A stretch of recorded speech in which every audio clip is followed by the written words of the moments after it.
Because it is directly contributed to the rise of narcissism in our society. There's a natural birth of narcissism. We have about, I think, originally in the population, there's about 5% of people are naturally born as narcissists. Okay. And that's just the variation of nature, the way that some people are born autistic and some people have ADHD.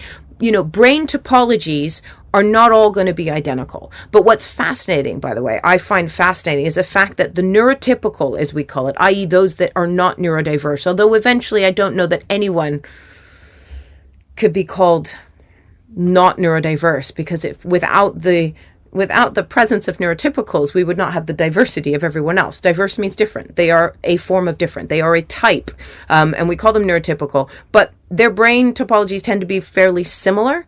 And it's when you get to your autisms and your ADHDs and your dyslexias that the brain starts to look different. We can say all of these people are dyslexic, but they don't all have the identical problem with reading. Some of them might have the letters jumping about. Some of them might reverse them. Some of them, they have slightly different needs, but we say, well, they're all dyslexic, i.e. they all struggle with reading, but it's not all the same. Whereas with neurotypicals, if they look at words, they all see them the same, which is, I think, quite fascinating. But anyway,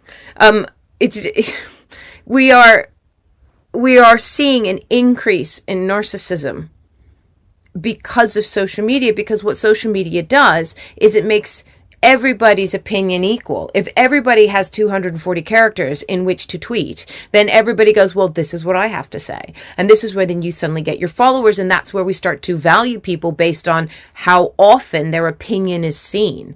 But it became an equalizing ground, because you can be a nobody and become a somebody on the internet. Before social media, you had to have a reason to be famous. You were good at something. You were a famous artist. You were a famous sports person. You were known in politics. You were a journalist. You were a respected food critic. Before the internet and Yelp and all of these things came along, we gave credence to people who had a proven track record of being worthy of being listened to. But when we brought in social media, we went, hey, Joe Blogg sitting in his basement, because he's in his mum's basement and doesn't work and doesn't pay rent and has food delivered to him, he now has the time to post enough opinions over a period of time that he becomes more prominent than perhaps that food critic used to be.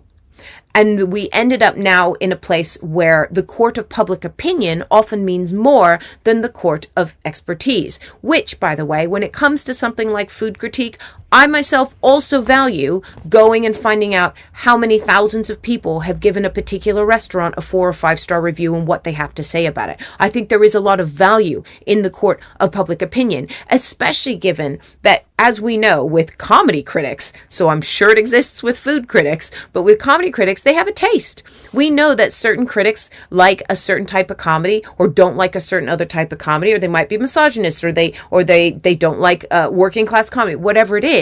You always have to read their individual reviews with a certain pinch of salt. Same with food critics. They might have a preference for a certain cuisine or whatever else. So you can't trust them blindly. If they go to one restaurant and write one review, that's just one person's opinion.